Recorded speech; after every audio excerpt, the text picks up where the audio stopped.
To understand metonymy, it's important to watch Professor Tim Jensen's video on metaphor first. Metaphor and metonymy are both types of figurative language, in which the speaker or writer wants us to understand one thing by associating it with something else.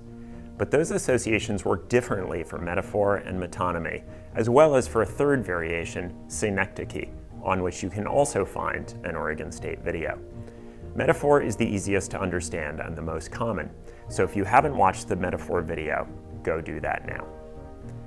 Having watched the video, I'm sure you'll agree with me that Jensen's explanation is the bomb. You should recognize that as a metaphor. I don't mean that his video is going to literally explode, but I do mean that the qualities associated with a bomb, it's dramatic, it's powerful, it's in your face, represent the edgy way Jensen teaches you the concept. In metaphor, the things you are comparing have qualities in common, like a bomb and Professor Jensen's teaching style. In metonymy, however, the things you are comparing are actually not similar in terms of their qualities. Instead, you're replacing the thing you want to characterize with something associated with it, but not physically or emotionally like it. Here's an example. Let's agree that we are looking forward to the day when Hollywood discovers Professor Jensen to make TV infomercials. Obviously, the physical neighborhood of Hollywood, Los Angeles is not discovering anybody. When I say Hollywood, I really mean people in the film and TV industries.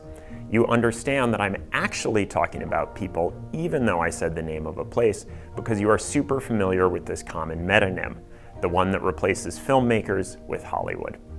Here's another example. After watching the metaphor video, we could say that the audience should give Professor Jensen a hand. Do I mean that literally, that we should amputate ourselves at the wrists and give him our severed hands? No.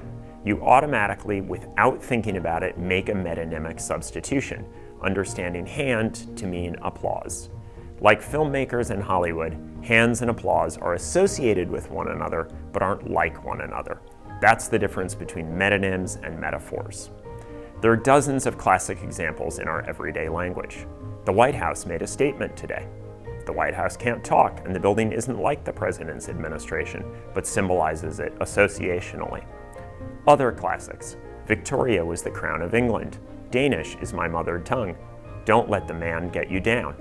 In those examples, crown, tongue, and man are all metonyms. In literature, when you notice a metonym, perk up your ears. Ears there is actually a metonym for attention.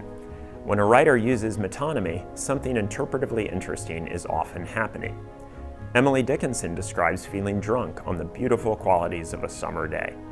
Inebriate of air am I, and debauchee of dew, reeling through endless summer days from inns of molten blue. The word inns here is a metonym. We are supposed to understand inns of molten blue, not as actual blue hotels, but as the beautiful blue days she inhabits throughout the summer.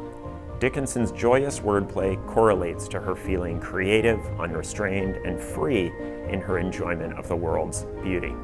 The metonym that replaces days with inns represents the poet's delight in connection, imagination, and inventiveness.